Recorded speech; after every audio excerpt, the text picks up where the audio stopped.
लोग उसे बस किसी तरह मारना चाहते थे। ये बदरिया जो कभी किसी का समोसा तो कभी किसी की रोटी चुरा लेती थी, क्योंकि उसके भूखे बच्चे उसका इंतजार करते थे। एक दिन बदरिया किसी के घर से संतरा चुरा लेती है। तभी ये आदमी बदरिया को पकड़कर उबलते हुए तेल में डाल देता है। बदरिया बेचारी तड़पते हुए भागती है। इधर बदरिया का पति किसी की परवाह नहीं करता था।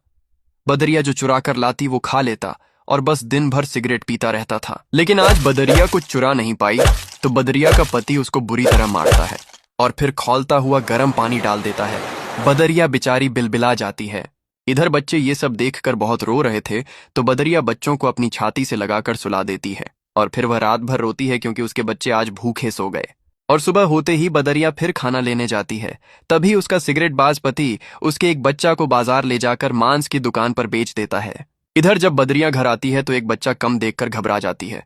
बच्चे रोते हुए माँ को सब बता देते हैं। माँ दौड़ते हुए मांस की दुकान पर आती है, लेकिन बच्चा अब नहीं था। माँ फूट फूट कर रोती है और अपने बाकी बच्चों को लेकर जंगल चली जाती है और फिर एक नदी के किनारे घर बनाती है।